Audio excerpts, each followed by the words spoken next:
একজনকে ফেরত পাঠালে তার পরিবর্তে বাংলাদেশ থেকে দুজনকে নিতে ইতালির প্রতি অনুরোধ জানিয়েছেন প্রধান উপদেষ্টা ডক্টর মোহাম্মদ ইউনূস। তিনি বলেছেন, প্রবাসীদের রেমিটেন্স ছাড়া গণ অভ্যুত্থান পরবর্তী সরকারের টিকে থাকাই কঠিন হতো। ইতালির রাজধানী রোমে প্রবাসীদের সাথে মতবিনিময় অনুষ্ঠানে ডক্টর ইউনূস এই মন্তব্য করেন। প্রধান উপদেষ্টা জানান, রেমিটেন্সের প্রভাবে তলানিতে থাকা দেশের অর্থনীতি স্বাভাবিক হতে শুরু করেছে। রিপোর্ট সৈয়দ আব্দুল মুহিতের।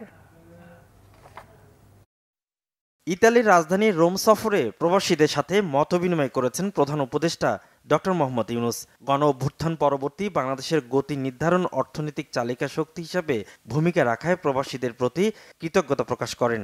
অভ্যুত্থানের যে সময় আমরা যে সরকার পেলাম, যে অবস্থা পেলাম, এটা লন্ডভন্ড অবস্থা, টাকা পয়সা সব খালি, চলাফেরার কোনো বেতন দেবার উপায় নাই, মানুষের টাকা পরিশোধ করার উপায় নাই, আন্তর্জাতিক পরিশোধ করার উপায় নাই, একদম তলানিতে আমরা।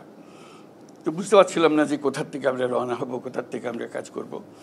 তো তখন আমাদের একটা আস্থা আসলো যে আপনাদের রেমিটেন্স, এই রেমিটেন্স না হলে এই সরকার টিকে থাকা বড় মুশকিল হতো, যে কীভাবে এই সরকার চালাবে কী করে। এই আন্তর্জাতিক যে লেনদেনের অবস্থা কাহিল হয়ে গেছিলো। এখন সেটার জন্য আপনাদের কাছে কৃতজ্ঞতা জানাচ্ছি, একদম জোরে একটা হাততালি দিয়ে সবার জায়গায়। তিনি জানান, ইতালিতে প্রবাসীদের ভিসা জটিলতা নিরসনে দেশটির প্রধানমন্ত্রী জর্জা মেলোনিকে অনুরোধ করেছেন। আগামী ডিসেম্বরে মেলোনির বাংলাদেশ সফরকালে বিষয়টি আরও জোরালোভাবে উত্থাপন করা হবে বলে জানান প্রধান উপদেষ্টা। উনিও দুঃখের কথা বলে আমরা খুব সম্মান করি, বাংলাদেশি যারা আছেন তারা ইতালির জন্য অত্যন্ত গুরুত্বপূর্ণ। এটা এমন না যে আমরা তাদের থেকে নিষ্কৃতি পেলে বাঁচি, ওটা আমাদের না, আমরা তাদের রাখতে চাই। এটা সম্বন্ধে পরিষ্কার যে এখন বলছে যে একজন যদি নিয়ে যাও, আমরা একজন নতুন আনবো, একজন ভেজাল লোক নিয়ে অদল বদল করে জিনিসটা পরিষ্কার হয়ে যাক। অর্থাৎ জিনিসটা পরিষ্কার, তাদেরও ইচ্ছা পরিষ্কার, আমরাও চাই যে পরিষ্কার।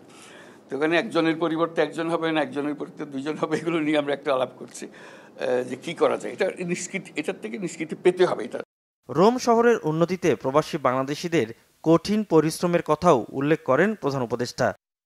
এর আগে বিশ্ব খাদ্য কর্মসূচির ভারপ্রাপ্ত নির্বাহী পরিচালক প্রধান উপদেষ্টার সাথে সাক্ষাৎ করেন। বাংলাদেশে আশ্রয় নেয়া 13 লাখ রোহিঙ্গার খাদ্য সহায়তা জোগাতে প্রতিশ্রুতির কথা জানায় তারা। সৈয়দ আব্দুল মুহিত, বাংলাভিশন, ঢাকা।